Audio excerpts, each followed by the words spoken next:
Good evening. I'm Irene Bernard. I'm the CEO of a nonprofit called Spirit Builders, Life Coaching and Mentoring. I'm here this evening with attorney Michelle Alexander Best, who's running for the seat in Division 7 General Sessions Criminal Court. We'll be voting on what? August the 5th. August the 5th, and we're here with Michelle, and she's going to give us some information just about what she's bringing to the seat. Well, I'm Michelle Alexander Best, and I was a general sessions judge for 8 years. Eight of those years, for 5 of those 8 years, I was a domestic violence judge. Judge MP, which is a fellow colleague of mine, one of my mentors, is retiring. So I kind of prayed about it and asked God if he really wanted me to do that. So I decided I was going to run in her seat. And she's retired effectively May the 30th. So I filed a petition to run in that seat.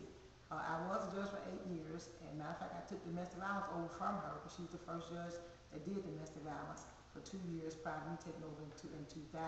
She did it from 1998 to 2000. She asked me to take it over. It ended up being more of a ministry because you could give back to the community and you also go out and talk to people about it. So I decided I wanted to run again and be judge. I think I have the experience, the integrity, and the compassion to go into that seat and also maintain the legacy that she left in General Session Division 7. Okay, Michelle, well, you've already answered one of my questions, what would you bring to this position? But could you tell us, how do you view this position outside of the courtroom? Well, I think as a judge, you also are a member of the community, so certainly we want low crime, you want to hold defendants accountable, you want to provide services to offenders, you want to do the things that's necessary, the same things that everybody else in the world wants, we want as judges as well. But I'm just the person who will be there inside the courtroom to make sure that we're doing things appropriate, the citizens are protected, the defendants are held accountable, and we're protecting the citizens. Also, I like the idea that my courtroom in the past was used as a means for educating the public.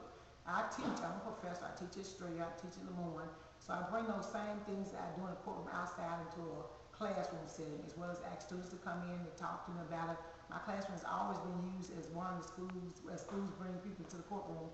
My courtroom is one of the courtrooms that students always come to visit. I also pride myself on the fact that I try to be a mentor to kids in the community. I try to also be a mentor to fellow law students that also ask us to mentor those people. So the things I do in the courtroom, I also try to do things outside the courtroom to enhance the judicial system as well as the criminal justice system. Now, Michelle, you've given us quite a lot of reasons to want to vote for you, but could you, you're so involved in the community, could you give us an idea if you've created any programs? Well, when I got on the bench again, when I took domestic violence over in 2000, one of the things we decided we wanted to do, we wanted to make sure that we were dealing with the whole person, the mind, body, and soul. So certainly we want to make sure the defendant is held accountable. We also it was used more of a ministry or more of a treatment facility to get that guy whole to go back into the home because we want fairness to be intact. So I certainly believe in the second chance program. I certainly believe when every person came to my courtroom, they were first-time offenders to try to encourage them to do domestic, to actually not domestic violence, to actually do diversion. And at the end of that program, that person will come out as a person's record.